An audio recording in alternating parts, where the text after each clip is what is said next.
What's up guys, my name's Sessegnon and welcome back to another FIFA 21 video. Today we're going to be talking about the level 30 Season 4 Objectives cards. Of course they are Januzaj, De Sillio and Sessegnon, so I'm going to talk you through each one, my thoughts on each card and which ones I think that are the best out of the three to pick, what I'm going to be choosing and whether or not these cards are any good.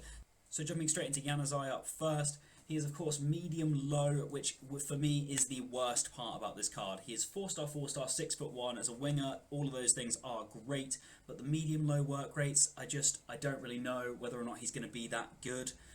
Sometimes I guess if you can get on with cards that are medium low, I tend to struggle with cards that are medium and medium low. I like cards that in attacking positions that have a high low or high medium work rate, as I think those tend to be the metas for the game. You'll notice that with a lot of icon cards, like for instance Thierry Henry's cards, they change the work rates, or even Perez's card for me. They change the work rates on the prime icons to like high, medium, or high, low, and that makes them better.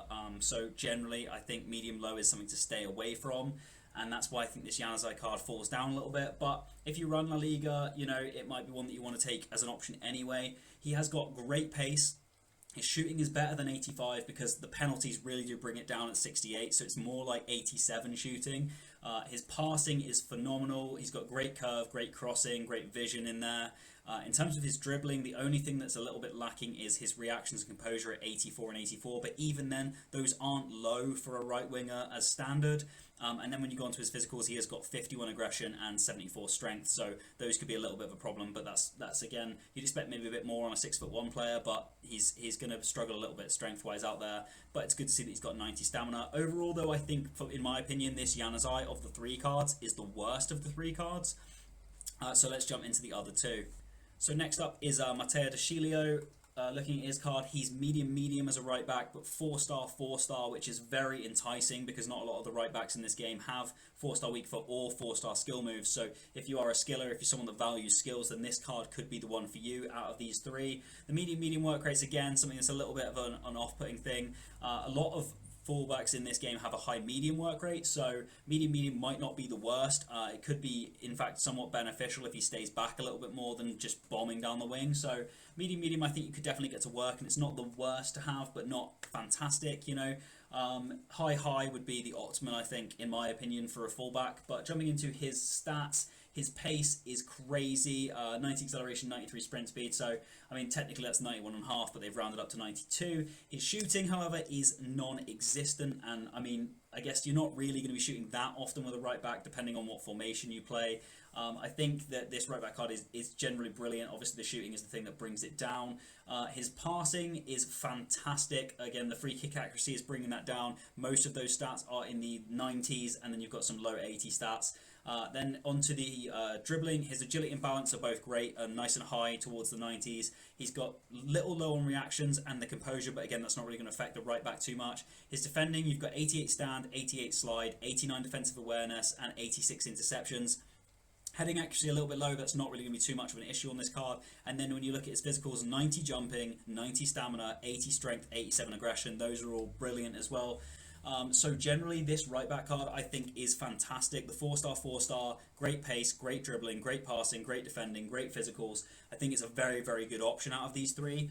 And now in Liga you do have already Florenzi and his ones to watch card. So again, Italian Liga, it offers that option there already if you don't want to be able to get De Sillio from this. But there's also a lot of great right backs. You've got Kleiber, you've got Tavernier, you've got so many good right back options. Mukiele early game as well, that you might not want to take this De Sillio. If you run Ligue, if you run a Serie A team where you can hybrid him in with Italian links, then I think this is a great option. And if you don't have any of those right backs that I just mentioned, then again, this is a very good right back card to be able to take. And I would rank him either 2 or number 1, depending on how your team is set up. But I think this is a very good card. Up third is Ryan Sessegnon. So looking at his card, he is high medium, left footed on that left hand side, 4-star, 4-star. All of that is a great setup. The only thing you'd want more is 5-star on any of the skills or weak foot and high-low work rates, but generally it's a great build. He's 5'10" as well. Really solid card to have. In terms of his stats, the pace is phenomenal at 91, 92. Again, should be 91.5. In terms of his shooting, the volleys and penalties bring it down a little bit. He's got 90 finishing, 93 attack positioning, and 84 shot power. All of those are great stats to have. His passing, free kick accuracy, again, bringing that way down, so it's probably way higher than 84. He's got good vision, good crossing, and good curve. And then when we come to his dribbling, this is what makes this card stand out for me as probably the number one pick of the three, is he has 96 balance, 93 agility. His reactions are 86, which is still reasonably good, but then he has 94 composure, which means that when you get him into the box, he isn't going to miss. I would potentially risk playing this card as a striker if you can find a way to put him up there. I think he could work very well as a striker, and those stats are phenomenal. Then you come to his defending. He's got 73 stands, 67 slide tackle, and 72 interception, so he wouldn't be the worst possible player to use as a left wing back in a 5-back formation that a lot of people are playing. And in terms of physicals, 70 strength isn't great, 72 aggression, again, not great, but 87 stamina, 79 jumping, they're not the worst. So you could put an anchor on him and probably use him as a wing back. This card is very versatile. I think just the composure for me at 94, you don't see that on a lot of cards, and I think that's very good. And playing him as a striker, a wing back, a winger, there's so many options to this card.